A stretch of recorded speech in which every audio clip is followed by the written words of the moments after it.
Hello, everyone, and welcome back to the MJ Innocent Podcast. I'm your host, Moonwalker Tanya. I do apologize for being absent.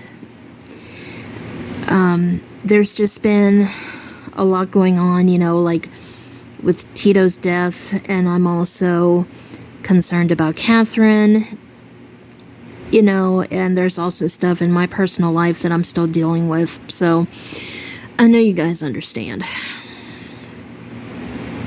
Now, this topic is another reason why I have been so out of it lately, because I heard about this a week ago, and I don't know how much information we're going to have regarding this topic, but it's going to be a big mess. Okay, so I've noticed a few articles that were written about this topic, but I'm going to break it down into several videos because I don't want this one to be too long. So here's the summary. Apparently, after the mockumentary premiere back in 2019, the estate made private settlements with 5 individuals. We don't know who the individuals are. They were allegedly paid $3 million per person, which is $18 million, not $20 million, as the MJ haters have been reporting. And apparently, I don't know if all 5 of these people are doing this or if it's just one person in particular, but I think it's just one right now, if I had to guess, because that's what whenever I read articles about it, they just say this individual. So I think it's just one of them right now. But apparently, they are now demanding the estate to pay this individual $213 million. And if the estate refuses, this individual is going to go public with false claims of sexual abuse allegations. When I heard about this, I was sick to my stomach, and I was also extremely angry at the same time. Now, like I said... Oh, here comes the train.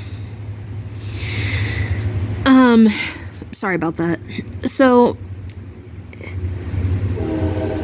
when I first heard about this, the only settlements that I knew of were with Jordan Chandler and Jason Francia.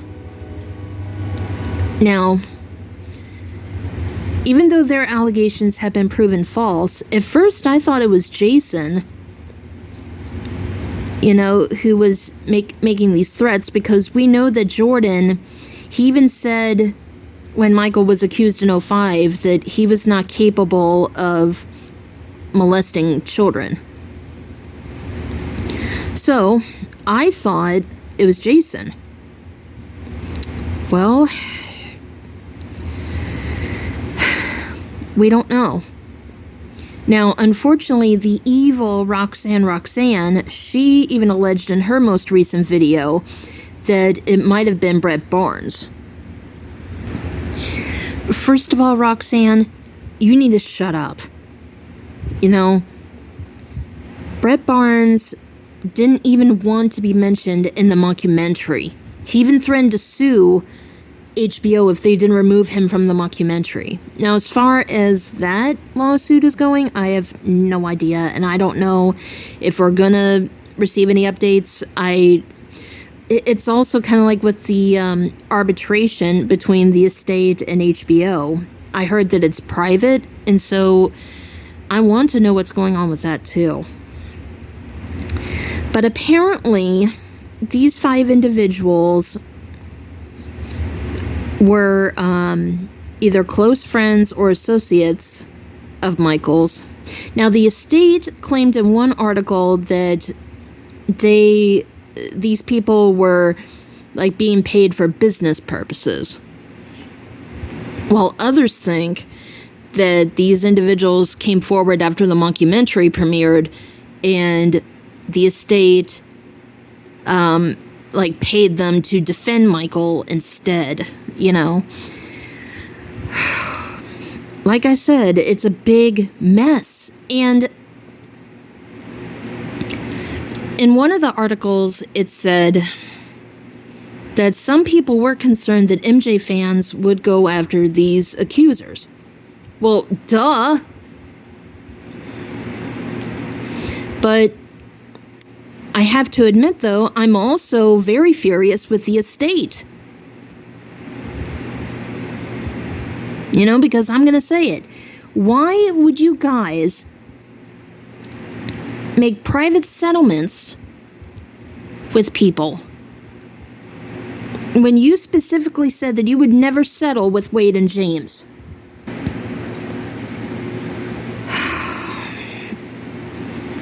Like, I'm really concerned about this.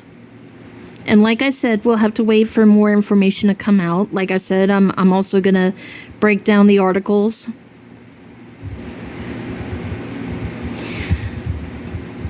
But apparently the individual's lawyer said, if you do not meet our demands, we are going public with the sexual abuse allegations. Well, here's the thing, though. I think the estate should refuse. Refuse to settle with this individual, have them come forward. They have to tell their story. And also, most importantly, if they refuse to take a polygraph test like Wade and James refused, then that's all the proof I need. You know, because, and here's the thing though, Roxanne, like for those of you who do not know, she's one of the biggest MJ haters on YouTube. And I know she's made a lot of hate videos about Michael. And she even made it very clear, well, actually, she makes it clear in all of her videos. Let me make that very clear. But in her most recent video, she even admitted unintentionally that she hasn't even read the court transcripts from '05.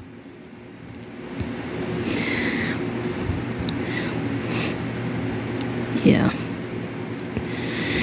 But she has the nerve to call me delusional, but I've done years of research and she's only studied like the tabloids and the people who were paid to lie on Michael. So all I can say is to the estate, you do have a lot of explaining to do. Because apparently, according to one of the articles that I read, John Branca, who I've had suspicions of for a while.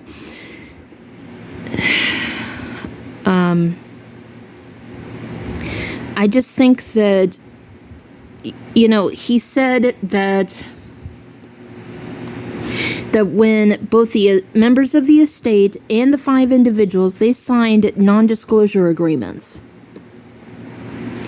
which meant that they couldn't tell anyone even about the agreement. But here's the problem, though. Now, if John Branca actually spoke with the editors of the article, he literally mentions the agreement in the article. So, like I said, it's a big mess. So, were these people, like, paid for business purposes? I don't know. That's what I'm hoping for, but all I can say is to the estate, don't settle again. Have you literally not learned anything from what happened back in '94? The settlements are not gonna keep people away. So, as a closing for this episode, because there will be more to discuss, to the estate, you really need to be more careful. Because the fans are doing the best that we possibly can to undo the damage that the media has done to Michael over the years, which you are well aware of. But this time, you're causing the damage. And the media is going to run with it. Am I going to turn against Michael just because there's possibly an alleged new accuser? No. They have to prove themselves. Because Chandler's allegations, Arvizo's allegations, Jason's allegations and Wade and James, they've all been proven false. And Roxanne, she even said in her video about this topic, she said, well, you know, if someone's going to only demand $2 million, you know, then that's one thing. But if you're going to demand $213 million, then you must have something juicy to tell us. I'm like, and you called me delusional. Oh my gosh, you stupid woman. Like, if you did research at all, you would know that the big money was only given if you were telling lies about Michael.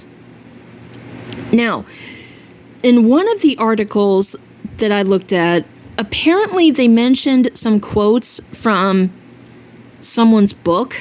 So possibly this individual might be someone who wrote a book about Michael. And I know for a while, recently, someone in particular, their book was being trashed on Instagram. And I don't want to say who that is right now just because we don't know.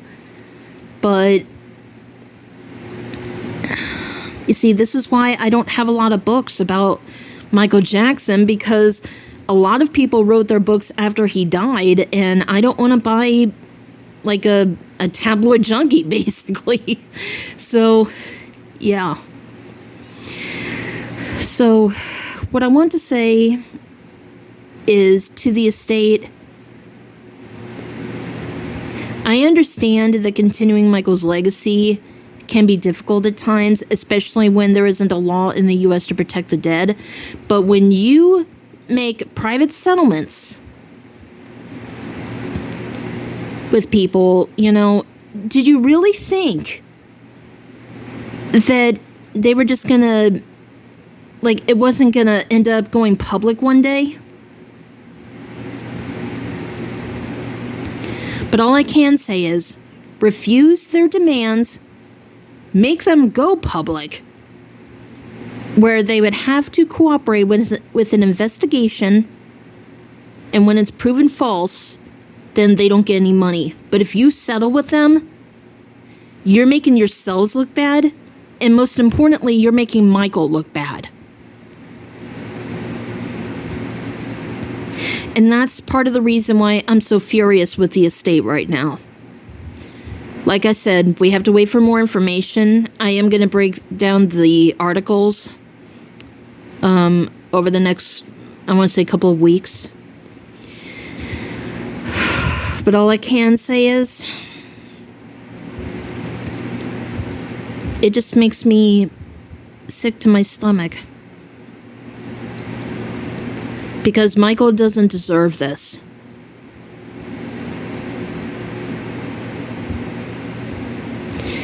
So to the estate, don't make any other stupid decisions.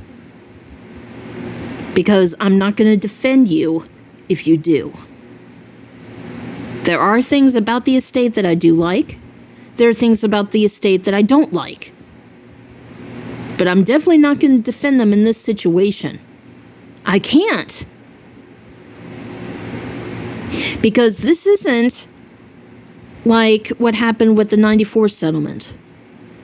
Michael was, not only was he wrongly advised to settle, but he would have lost a lot more money if he had to cancel the tour to go through a trial. And he even would have lost Neverland. But the settlement didn't make him look good either. So it was really a lose-lose situation. So, for this arbitration between the estate and this individual, I don't know if it's going to be public or private. I've heard rumors of both, so we don't know yet. But like I said earlier, the estate has some explaining to do, and I highly recommend that even though the agreement was not supposed to be mentioned to anyone, I think the estate needs to show the agreement to reveal what it was actually about. All right. So I love you guys, and please let me know what you think about this in the comments. I will try to keep you updated as much as possible. In the meantime, I'm gonna, I know this is like the third time I've said this now, but I am gonna break down the 2 articles I've read, and hopefully we can find out some more information as during that time. All right, guys, I'll see you later.